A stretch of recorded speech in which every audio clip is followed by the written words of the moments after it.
Advocate Franco जो सूचना सेठ को रिप्रेजेंट कर रहे हैं।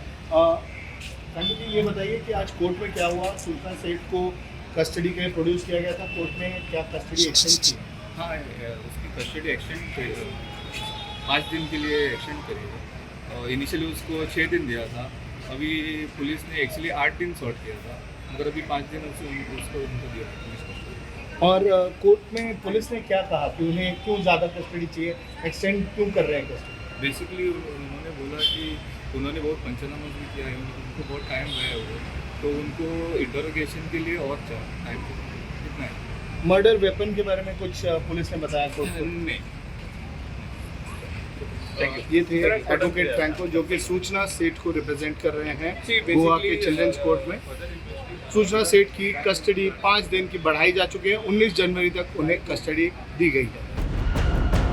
अपने 4 साल के बेटे की हत्या के आरोप में गिरफ्तार हुई startup company mindful AI lab की फाउंडर और सीईओ सूचना सेठ की पुलिस कस्टडी 5 दिन के लिए बढ़ा दी गई है। कल यानी कि 15 जनवरी को ही उसकी 6 दिन की पुलिस रिमांड खत्म हुई थी। इसके बाद उसे गोवा के मापुसा चाइल्ड कोर्ट में पेश किया गया था।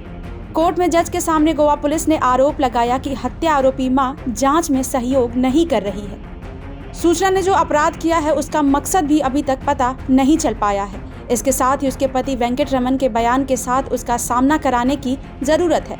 ऐसे में पुलिस को समय चाहिए, इसलिए उसकी पुलिस हिरासत बढ़ाने की मांग की गई, जिसे कोर्ट ने स्वीकार कर लिया। गोवा पुलिस ने कोर्ट में बताया कि सूचना सेठ जांच में पूरी तरीके से असहयोग कर रही है। वो इस बात से लगातार इनकार कर रही है कि उसने अपने बेटे की हत्या की है। उन्होंने बताया कि हत्या की आरोपी सूचना अपने बेटे की लाश बैग में ले जाने और खुदकुशी की कोशिश सहित कई बातों की पुष्टि तो कर रही है, लेकिन उसने ये मानने से इनकार कर दिया कि उसने अपने बच्चे की हत्या की है। वो बार बार यही दावा कर रही है कि उसके बच्चे की मौत के लिए उसका पति वेंकट रमन जिम्मेदार है। हमने उसकी हिरासत बढ़ाने की मांग की थी क्योंकि हम उससे पूछताछ के लिए समय चाहते हैं। हमें अभी तक हत्या के पीछे का मोटिव नहीं पता चला है। इसके बाद अब सूचना सेठ का डीएनए टेस्ट भी कराने की तैयारी की जा रही है। पुलिस का कहना है कि सूचना सेठ और मृतक बच्चे की डीएनए टेस्ट कराया जाएगा ताकि उन दोनों के बीच के संबंध को स्थापित किया जा सके। इसके लिए आरोपी के डीएनए सैंपल एकत्र करने की जरूरत है।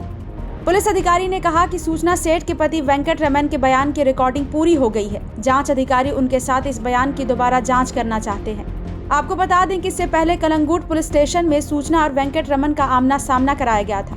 इस दौरान दोनों को एक दूसरे के सामने बैठाकर पूछताछ की गई थी। इस दौरान दोनों के बीच खूब बहस हुई थी। पुलिस सूत्रों के मुताबिक वेंकट रमन और एआई एक्सपर्ट सूचना सेठ पहले एक दूसरे के सामने नहीं आना चाह रहे थे, लेकिन पुलिस ने उन्हें जबरन आमने सामने बैठाकर पूछताछ की।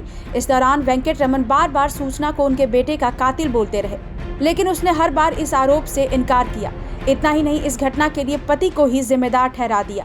हत्या आरोपी पत्नी को देखते ही गुस्से में चिल्लाते हुए वेंकट रमन बोले, तुमने मेरे बेटे को क्यों मारा? बदला ही लेना था तो मुझसे लेती, मेरे बच्चे की हत्या क्यों कर दी? इस पर उसने कहा, मैंने उसे नहीं मारा है, मेरे पर आरोप मत लगाओ। वेंकट ने पूछा कि उसकी मौत कैसे हुई? फिर तुमने उसकी हत्या की है, तुमने मेरी जिंदगी बर्बाद कर दी। इसके बाद सूचना ने कहा, मुझे कैसे पता कि उसे किसने मारा? मैंने ऐसा नहीं किया है, तुमने खुद मेरी जिंदगी बर्बाद की है। ये सब कुछ तुम्हारी वजह से हुआ है।